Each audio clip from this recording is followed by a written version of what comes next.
gera to, hakbang pa din ako. Ilang dekada to, wala pa din ako. Okay, ako sa daanan, wala akong pake kung merong matapakan ng mga katulad nyo na dapat lang binabao. Dahil wala kaming katulad, malupit pa din ngayon. Unang verso ng mga talatang ginawa kong harang sa pamagitan ng mga makatang dating inatasan. Gumawa ng mga barang ginawa naming sandatang magsugpo sa dalubasan at nainilathalang. Pero teka, hindi kami yung dating itsepera. Madalang kaming sumulat, paderno kung pang primera. May iwanan man ang ira, solido pa rin tabyera. Sumabak man sa gera, pulido kaming tumira. Sa paghawak ng mikropono, kamay ko'y liliyab. Unang tapak sa entablado, dalay barang lumiliyab. Parang na parang bala, sa utak nyo walang laman. Pagkat ako si Saizor, pakatandaan na lang. Dahil sa king unang tulad, dalay parang pinulido. Na parang isang suntok na veteranong boksingero. Nasa na panahon at pinatibay ng kahapon. Ang dating bata noon ay kaya nang bumaon. Bigas ng aking baro, wawasakin ang kalsada. Lumiliyap aking kamay kapag ako ay bumirada. Ang mga tulad na para sa mga kaaway kong tanga. Kaya subukan na magdasal kung ayaw mo masampal. Kami ay globong Bicolao na may tatak na SB pa. Teritoryo namin, inilipas sa masapaw. Mananatili na makatakaya makipagsabayan. Pintinebe at gatilyo itatarak sa kalaban. Ako represent, speak for me,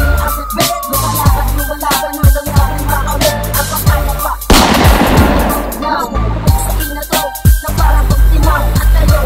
Ha, marami nang alam na akala ko'y batuhan. Pero di ka ikabubuhan, hihilahin na kita. Papunta sa kalaliman, tuluyan lumalaban na kami ang mas matimbay. Ako ng pahina ng bawat henyong nilalang magpapamalas ng talentong tatatak sa iyong isipan. Humanda sa pagbigas ng panibagong kabanata. Matagal na nawala ang mga makakanta luhasa. Ang pagbabalik ng SB para sa mga sukdulan ng yabang. Mga kapatid sa liga na nakasanayan. Nangarap, nagising ang mga piling magaling, biglang yumabang. Ang paningin ko'y dumilog.